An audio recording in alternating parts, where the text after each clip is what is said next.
1. 정치적 동물의 진짜 의미. 아리스토텔레스의 정치학 첫 부분에서 가장 유명한 문장이 나온다. 인간은 본성적으로 정치적 동물이다. 이 문장을 오해하기 쉽다. 정치적 동물이라는 말이 정치를 좋아하는 동물 혹은 권력을 탐하는 동물처럼 들릴 수 있다. 하지만 아리스토텔레스가 말한 정치적 폴리티커는 폴리스 폴리스, 즉 도시국가에 속하는 이라는 뜻이다. 인간은 본성적으로 공동체 안에서 살아야 하는 존재라는 것이다. 아리스토텔레스는 덧붙인다. 공동체 밖에서 혼자 살 수 있는 존재는 둘 중 하나다. 신이거나 짐승이다.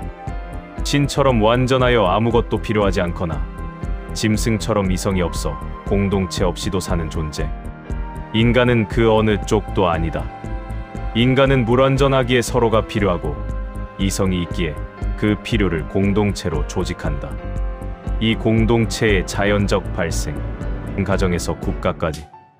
아리스토텔레스는 국가가 인위적으로 만들어진 것이 아니라 자연스럽게 발생한다고 본다. 그 과정을 단계적으로 설명한다. 첫 번째 단계 가정 오이코스. 가장 작은 공동체는 가정이다. 남녀가 결합하여 아이를 낳고 주인과 노예가 함께 경제적 생산을 한다. 가정은 일상적인 필요, 즉 먹고 자고 기본적인 삶을 유지하기 위한 단위다. 두 번째 단계 말컴. 여러 가정이 모여 마을을 이룬다.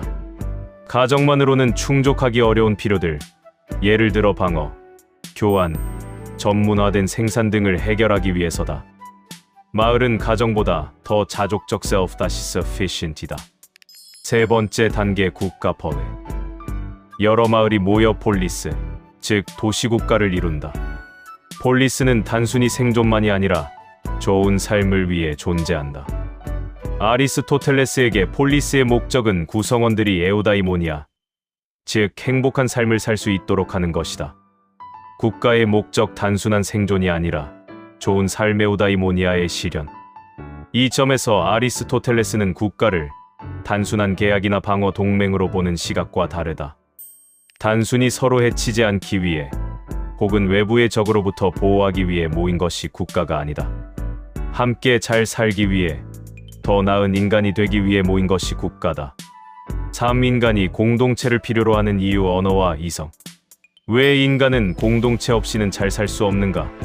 아리스토텔레스는 인간에게 고유한 능력, 즉 언어로고스에서 그 이유를 찾는다. 다른 동물들도 소리를 낸다. 고통과 쾌락을 표현하는 소리. 하지만 인간만이 언어를 사용해 옳고 그름, 정의와 부정의, 좋음과 나쁨에 대해 이야기할 수 있다. 이 언어 능력이 인간을 본성적으로 공동체적 존재로 만든다. 언어는 혼자서는 의미가 없다. 언어는 타인과의 소통을 위해 존재한다. 무엇이 정의로운가, 어떻게 사는 것이 좋은가를 함께 논의하고 공동의 기준을 만드는 것. 이것이 폴리스의 핵심 활동이다. 그리고 이 활동은 혼자서는 불가능하다. 공동체 안에서만 가능하다. 4. 정치 체제의 분류 6가지 유형. 아리스토텔레스는 다양한 폴리스들을 직접 연구했다. 그의 제자들과 함께 158개의 도시국가의 헌법을 수집하고 분석했다. 이 경험적 연구를 바탕으로 그는 정치 체제를 체계적으로 분류한다. 기준은 2가지다. 첫째, 통치자가 몇 명인가. 한 명, 소수, 다수. 둘째, 공동체 전체의 이익을 위해 통치하는가, 아니면 통치자 자신의 이익을 위해 통치하는가. 올바른 체제 3가지. 군주적 모널치. 한 사람이 공동 이익을 위해 통치. 귀족적 어리스토크래시. 소수의 덕스러운 사람들이 공동 이익을 위해 통치. 혼합적 폴리티. 다수가 공동 이익을 위해 통치. 아리스토텔레스는 이중 혼합정을 현실에서 가장 실현 가능한 좋은 체제로 본다. 타락한 체제 3가지. 참주정 테러니. 군주정의 타락. 한 사람이 자신의 이익을 위해 통치. 과두정 올리가치. 귀족정의 타락. 소수 부자들이 자신의 이익을 위해 통치. 민주정 데모크래시. 혼합정의 타락. 다수 빈자들이 자신의 이익을 위해 통치. 여기서 주목할 점이 있다. 아리스토텔레스는 플라톤과 달리 민주정에 무조건 부정적이지 않다. 민주정은 타락한 형태이지만 타락한 체제 중에서는 그나마 나은 편이라고 본다. 왜냐하면 참주정이나 과두정보다는 더 많은 사람들의 이익이 반영되기 때문이다. 5. 중간 계층의 중요성. 정치적 중용. 아리스토텔레스는 덕에서 중용을 강조했듯이 정치에서도 중용을 강조한다. 가장 안정적이고 좋은 국가는 중간 계층이 강한 국가다. 극단적으로 부유한 사람들과 극단적으로 가난한 사람들이 많은 사회는 불안정하다. 극부는 오만해져서 법을 무시하고 극비는 비굴해져서 제대로 시민 역할을 하지 못한다. 반면 중간 계층은 이성적 판단이 가능하고 법을 따르며 공동체에 안정감을 준다. 이것은 지금도 유효한 통찰이다. 양극화가 심해질수록 민주주의가 위협받는다. 중간 계층이 무너지면 정치도 극단으로 쏠린다.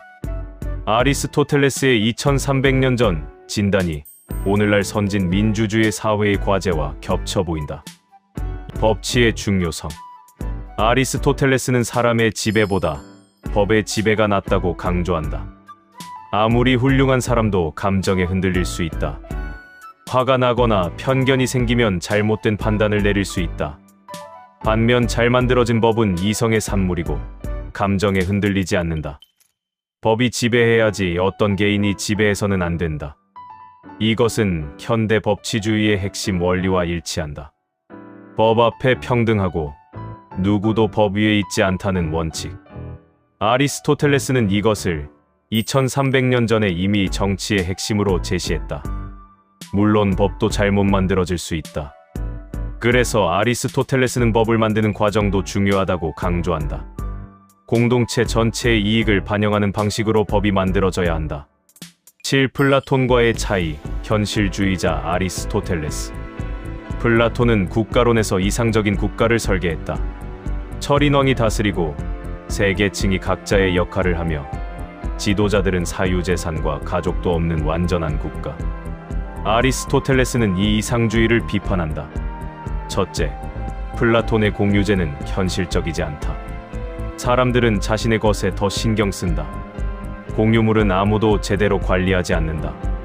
둘째, 가족을 없애는 것은 인간의 자연스러운 유대를 파괴한다.